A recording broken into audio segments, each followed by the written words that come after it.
लिखा हुआ है let F such that n to n be defined by F N equal to इतना। ठीक है, हम एक बार डायग्राम से देख लेते हैं इसको। ठीक बता रहा हूँ आपको। वैसे अगर हम चाहें तो देखिए, देखने जा रहा हूँ मैं। पहले डायग्राम नहीं बल्कि पहले फॉर 1 की बात करते हैं। एक साथ फॉर 1 की बात करते हैं। फॉर 1 की बात अगर हम करें, एक एग्जाम्पल ले लेते हैं। x इक्वल टू या n इक्वल टू 1 ले लिया मैंने, n इक्वल टू 1। तो यानी क्या मतलब है, f1 इक्वल टू 1 क्या है, 1 तो 8 है ना, 1 तो 8 है, तो कौन सी वैल्यू आएगी, ये वाली आएगी। तो n की जगह पर रखिए n प्लस 1/2, क्यों, यानी 2/2 इक्वल टू 1। मिला कि नहीं मिला? ठीक है, अब n इक्वल टू हम 2 रख लेते हैं यहाँ पर। अगर हम n इक्वल टू 2 की बात कर लेते हैं तो यहाँ क्या हो जाएगा, f2 बराबर था तो ये वैल्यू आएगी ना, तो क्या मिल जाएगा, 2/2 बराबर a1 आ गया। तो यहाँ पे क्या हो सकता है, देखिए f1 बराबर f2 बराबर 1 तो मिल रहा है आपको, यानी fx1 बराबर fx2 तो हो रहा है। तो ये वैल्यू बराबर होनी चाहिए ना 1 के लिए, लेकिन वहाँ 1 इज नॉट इक्वल टू 2। आ गया कि नहीं, यानी 1 नहीं है। क्या है, 1 नहीं है। हम चाहें, देखिए यहाँ फैक्टोरियल डायग्राम से भी इसका रिप्रेजेंटेशन हो सकता है। मान लीजिए ये भी नेचुरल ए बी एन है और ये क्या है, ये भी एन है। भाई है कि नहीं है, दोनों एन है। ठीक है, यहाँ 1 2 3 4 5 6 7 8 मान लीजिए, यहाँ भी 1 2 3 4 5 6 7 8 ये भरा हुआ है, दोनों भरा हुआ है ना। अच्छा है, ठीक है। मैं 1 रखता हूँ तो 1 क्या है बेटा, 8। तो यहाँ पर रखेंगे 1 प्लस 1/2, यानी 1 की इमेज 1 मिलेगी। जैसे ही हम 2 रखेंगे तो फिर क्या मिल जाएगा, 1 1। देखिए मेनी 1 हो गया कि नहीं हो गया। अगर हम 3 की बात करते हैं तो यहाँ पे रखेंगे 3 प्लस 1/2 यानी 2 मिलेगा। 3 की इमेज हो जाएगी 2, और फिर 4 की इमेज भी क्या हो जाएगी, 2। क्या दिखाई दे रहा है, मेनी 1 है भाई, 1 तो नहीं है ये। अभी हम 2 की बात भी कर लेते हैं। फिर देखिए यहाँ लिखेंगे this is not 1 function. Amarjeet, हमारी बात समझ पाए होंगे आप, are you getting my point. अब मैं यहाँ ऑन की बात करता हूँ, इसकी बात कर रहा हूँ, ऑन फंक्शन की बात करता हूँ। देखिए for on function, for on function की बात जब करेंगे तो इसमें 2 केस बनाएंगे। केस फर्स्ट, क्या, व्हेन n इज ऑड, यानी क्या हो, ऑड हो, तो ये fn बराबर क्या हो जाएगा, y बराबर n प्लस 1/2 होगा कि नहीं। अरे भाई यही तो फंक्शन में y हो जाता है। फिर क्या मिल जाएगा, 2y बराबर n प्लस 1। तो यहाँ से n इक्वल टू क्या मिलेगा बेटा, 2y क्या -1। ध्यान दीजिएगा आप, y की वैल्यू कुछ भी रखें आप, y का वैल्यू कितनी है, y नेचुरल नंबर का सेट है, यानी वैल्यू कहाँ शुरू हो रही है, 1 से। 1 की वैल्यू अगर यहाँ रखेंगे आप तो 2 - 1 मिल जाएगा। ठीक है बेटा, 2 रखेंगे तो 2 दूना 4 में से 1 गया 3 मिल जाएगा। 3 रखेंगे तब भी मिल जाएगा। तो क्या देख रहे हैं, फॉर एवरी वाई, प्रत्येक वाई के लिए x मौजूद है कि नहीं। बोलिए भाई, आप इसी चीज को लिख दीजिए, क्या लिख दीजिए, for every y belongs to code, है ना, then x belongs to domain. इसलिए क्या है, ये तो ऑन टू फंक्शन हो जाएगा। बात हमारी समझ पाए होंगे। क्या ले ले भाई, केस 2 की बात करते हैं। केस 2 में व्हेन n इज इवन, जब n इवन हो जाता है तो y इक्वल टू क्या हो जाएगा, यहाँ से n/2, यानी n इक्वल टू बेटा 2y। ठीक है जी, y किससे बिलोंग करता है, y belongs to natural number, है कि नहीं है। अब देखिए y की वैल्यू 1 से शुरू करिए, मिलना शुरू हो जाएगा, फटाफट मिलेगा ना, फटाफट मिलेगा ना। अब हम लिखेंगे for every y belongs to codomain, y belongs to codomain, then x belongs to domain. hence क्या, hence the function is onto but not क्या, वन फंक्शन ये नहीं होगा। बात हमारी पकड़ पा गई आप पूरी तरह से। ये फंक्शन क्या हुआ आप पकड़ पाए। देख रहे हैं कि आपने ये देखिए, आप ध्यान दीजिए, a equal to r minus 3 क्या मतलब है, b equal to r minus 1 जानते हैं क्या मतलब है। ये रियल नंबर है, जानते हैं रियल नंबर में सारी वैल्यू आ जाएगी। इन्होंने -3 को घटा दिया है, मतलब है कि रियल वैल्यू मैं सारी रियल वैल्यू को लूंगा लेकिन 3 को नहीं लूंगा, 3 को छोड़ करके। उसी तरह बी वाला जो सेट है इसमें सारे रियल नंबर लूंगा लेकिन 1 को छोड़ दूंगा। इन्होंने 1 की बात कहा है, क्यों कहा है अभी आप समझ भी जाएंगे इस चीज को, मैं बताऊंगा अभी आपको कि इन्होंने क्यों कहा है। तो कह रहे हैं डिफाइन बाय इज 1 1 एंड 2, कह रहे हैं क्या ये फंक्शन 1 और 2 दोनों है। देख लेते हैं भाई क्या करना है। ये सोल्यूशन यहाँ मैं जब लिखना शुरू किया तो आप यहाँ लिख सकते हैं फॉर किसके लिए, 1 1 फंक्शन के लिए। वैसे भी 1 1 फंक्शन में क्या होता है बेटा, F x1 equal to f x2 अगर इम्प्लाइज कर दे किसके, x1 इक्वल टू x2 अगर इम्प्लाइज कर दे तो एफ x1 की जगह पर क्या हो जाएगा, x1 माइनस 2 अपान x1 माइनस 3 बराबर x2 माइनस 2 अपान x2 माइनस 3। हुआ कि नहीं हुआ। ये क्रॉस मल्टीप्लिकेशन हो जाएगा, क्या मिलेगा, x1 x2 minus 3x1 minus 2x2 plus क्या 6 मल्टीप्लाई किया ना मैंने। इसको करिए x1 x2 माइनस क्या 2x1 दिख रहा है ना, 2x1 माइनस क्या 3x2 और प्लस क्या 6। बड़ी अच्छी बात, ठीक है।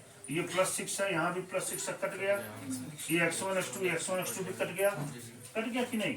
यहाँ पे देखिए -3x1 है, इसको इधर लाते हैं -3x1 और ये क्या हो जाएगा +2x1 इक्वल टू -3x2, ये उधर गया +2x2, इसमें से घटा -x1 बराबर -x2 minus x1 equal to x2 and fx is 1। Prove हुआ कि नहीं हुआ, लिख देंगे fx इज 1 1 की बात कर लिया अमरदीप। ये तो आपका करेक्ट हो गया भाई कि 1 1 फंक्शन है। अब आप जानते हैं कि आंटू के लिए हम क्या करते हैं, आंटू फंक्शन के लिए हम क्या करते हैं, x को जो है y के टर्म में निकाल लेते हैं। इस फंक्शन को मैंने क्या नाम रखा, y इक्वल टू क्या लिखेंगे भाई, x माइनस 2 अपान क्या बेटा x माइनस 3। हो गया कि नहीं हो गया। हमको x ही चाहिए, मैं इसका क्रॉस मॉडिफिकेशन किया, क्या मिला xy माइनस 3y बराबर क्या मिला x माइनस 2। मिल गया कि नहीं भाई, ठीक है मिल गया तो बड़ी अच्छी बात। आगे चलिए, मैं इस x को इधर कर लेता हूँ, क्या हो जाएगा xy हो गया ना, माइनस क्या x बराबर 3y उधर गया 3y माइनस 2। समझ पाए होंगे आप, ठीक है।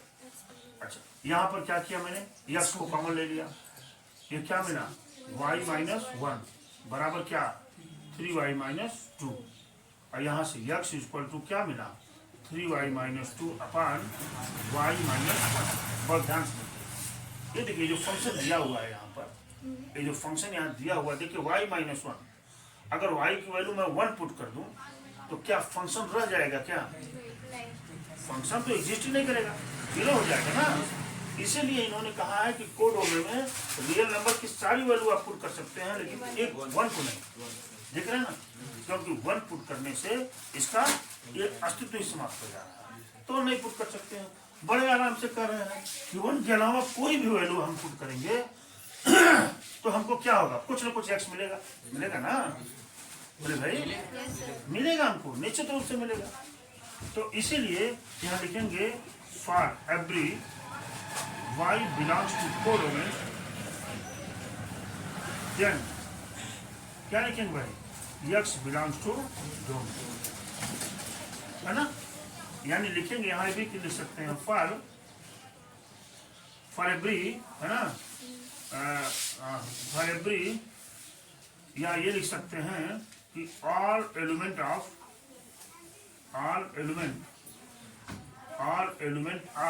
Y has pre image. आपकी लैंग्वेज जो भी हो, समझ रहे हैं ना, बात को आपको समझाना है कि ऑन टू क्यों है और क्यों है, लैंग्वेज जो भी समझ रहे हैं ना, y has pre image of domain. बात तो समझ रहे होंगे आप। ये देखिए, इसलिए क्या ये फंक्शन क्या है, वन और ऑन टू दोनों है। इसलिए वैष्णवी सिंह, कोई परेशानी है क्या? This function is one and क्या ऑन टू फंक्शन। ये तो आपका यहाँ पर ये खत्म हो गया। मुझे लगता है कि आप समझ पाए होंगे। आप पहले की बात कर रहे हैं। देखिए क्वेश्चन 11 की बात करते हैं हम। यहाँ ऑप्शन राइट क्वेश्चन है, f such that R to R. देखिए ये है दोनों फंक्शन, ये भी आर है, ये भी क्या है, आर है दुर्गा जी। यहाँ एफ एक्स क्या डिफाइन है, एक्स पावर 4। ठीक है जी, डिफाइन किया है ना। तो अगर मैं 1 की बात कर लूँ यहाँ, तो एफ x1 बराबर एफ x2 इम्प्लाइज किसको करना चाहिए, x1 इक्वल टू x2 को। ठीक है, क्या हुआ, ठीक है, f x1 equal to f x2 implies करेगा x1 इक्वल टू x2 को। ठीक है, यहाँ पर क्या है भाई, x1 की वैल्यू x1 पावर 4 बराबर क्या, x2 पावर 4। और यहीं से जब हम x1 बराबर निकालेंगे तो प्लस माइनस x2, यानी ये क्या है, 1 फंक्शन नहीं, 1 फंक्शन नहीं। क्यों जी, ऑन टू की बात करते हैं, for onto function. Durga ji, Durga try to understand, for onto function की बात करेंगे हम। इसी को क्या ले लेंगे, y बराबर एक्स पावर 4 ले लेंगे ना, y बराबर एक्स पावर 4। बहुत ध्यान से देखिएगा, अगर y की हम कोई वैल्यू ले लें, अरे भाई ये रियल नंबर का सेट है ना, तो y अगर मैं कह दूँ कि y इक्वल टू -2, तो अगर मैं लिख दूँ -2 बराबर एक्स पावर 4, ध्यान दीजिएगा, तो क्या x की ऐसी कोई वैल्यू मिल सकती है क्या है आपको कि जिसका पावर 4 करे और वैल्यू माइनस में आ जाए? सवाल ही नहीं है। अगर हम कोई x की कोई माइनस वैल्यू लेते हैं तो पावर 4 है, तो जो हम करेंगे तो पॉजिटिव दे देगा वो। क्या मतलब है इसका कि x की कोई भी मान हम लेंगे इस डोमेन में हम r की जो भी वैल्यू लेंगे वो हर हाल में y आपको क्या दे देगा, पॉजिटिव देगा। ठीक है, लेकिन इस वाले सेट में, इस को डोमेन में माइनस वाली क्वांटिटियां भी भरी पड़ी है। क्यों जी, भरी पड़ी है ना, तो इसकी तो कोई प्री इमेज हो ही नहीं सकती। बात समझ रहे हैं ना। तो आप लिख दीजिए if -2, if क्या लिखेंगे, if -2 बिलोंग्स टू y, है ना, then -2 has no pre image of domain. तो काम खत्म हो गया। इसलिए ये क्या है, ये ऑनटू। तो जो भी ऑप्शन हो, इसमें चौथा ऑप्शन सही है, F is neither 1 nor onto, न तो 1 है और न ही ऑनटू। इसकी बात कर लेते हैं भाई, लगे आते ही पर तुरंत क्वेश्चन नंबर 12 की भी बात कर लेता हूँ। एफ x1 बराबर क्या है बेटा, एफ x2, तो क्या मिलेगा, 3x1 बराबर 3x2, 3 कट गया Amar ji, x1 equal to x2। ये क्या है बेटा, ये तो 1 फंक्शन आपका शो कर दिया कि मैं तो भाई 1 हूँ, कहीं से कोई बच नहीं। ठीक है, अब ऑप्शन में चालू, F is 1 onto, F is minimum, F is 1 but not onto, F is neither onto. ठीक है, चलिए 1 तो इन्होंने शो कर दिया कि मैं तो 1 हूँ। क्यों, इन्होंने कह रहा है कि मेरा इमेज 1 से 1 है।